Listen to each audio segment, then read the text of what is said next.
ইতিহাসে যার যতটুকু অবদান তা বিএনপি স্মরণ করতে চায় উল্লেখ করে দলটির সিনিয়র যুগ্ম মহাসচিব অ্যাডভোকেট রুহুল কবির রিজভী বলেছেন, বঙ্গভবন থেকে শেখ মুজিবুর রহমানের ছবি সরানো উচিত হয়নি। আর পৃথক এক আলোচনা সভায় আমির খসরু মাহমুদ চৌধুরী বলেছেন, নির্বাচনের মাধ্যমে দেশের মালিকানা জনগণের হাতে ফিরিয়ে দেওয়ার বয়ান ছাড়া অন্য কোনো বয়ান গ্রহণযোগ্য নয়। বিস্তারিত ইফতেখার রেজার রিপোর্টে।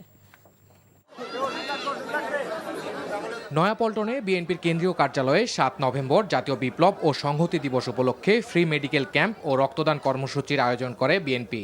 কর্মসূচিতে বিএনপির সিনিয়র যুগ্ম মহাসচিব বলেন, খন্দকার মুশতাক রাষ্ট্রপতি হয়ে বঙ্গভবন থেকে শেখ মুজিবুর রহমানের ছবি সরিয়েছিলেন। তবে শহীদ রাষ্ট্রপতি জিয়াউর রহমান সেই ছবি পুনরায় স্থাপন করেছিলেন। আপনারা স্বাধীনতার পরে শেখ মুজিবুর রহমানের অনেক অন্যায়, অনেক দুঃশাসন করেছিল, তারপরে তো শেখ তার ছবিটা ছিল। জিয়াউর রহমান কিন্তু তার ছবি পুনঃস্থাপন করেছে। আমাদের জাতীয় জীবনে, জাতীয় ইতিহাসের আন্দোলনে যার যতটুকু অবদান সেটা স্বীকার করা হয়। আমরা আওয়ামী লীগের মতো সংকীর্ণ নই, আমরা ছোট মনের প্রচার দেব। এই জন্যই বলছি, শেখ মুজিবের ছবি নামানোটা উচিত হয়। জাতীয় প্রেস ক্লাবে পৃথক এক আলোচনা সভায় আমির খসরু মাহমুদ চৌধুরী বলেন, সংস্কার বিষয়ে বিএনপিরও আপত্তি নেই, তবে সে সংস্কার শুধু গণতান্ত্রিক পথে ফেরার সংস্কার হতে হবে।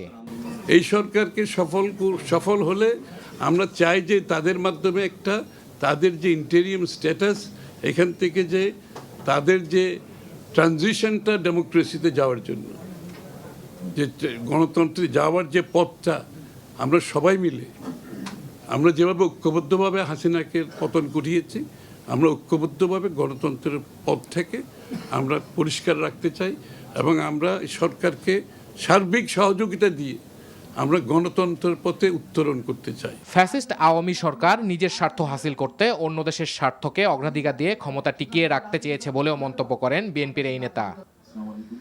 Iftekhar Reza, NTV news, Dhaka.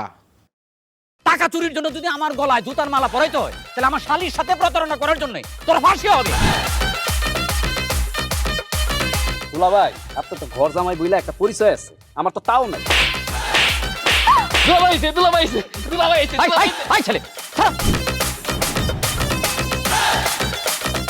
রাজনৈতিক ফ্যামিলির মেয়ে হয়ে ওই কাজ করবে। যারে পাবো আরে পিটাবো, রক্তের নেশায় ধরতে, রক্তের নেশায়, কাঁচা রক্তের নেশায় ধরতে। তোমার এই পলিটিক্স আমার বাম পকেটে থাকে। তোদের বউরে ঝামেলা পাকাই। এই বেটা, আমি তখন বিয়ে করিনি। দুইটার আমি গুলি করে মারু। মাসুদরা কোনোদিন ভালো হয় না। আপনার পোশাক আশাক দেখে কিন্তু আপনার তালুকদার বংশের লোক মনে হয় না আব্বা, আপনার মনে হয় যে আপনি ফকির বংশের লোক।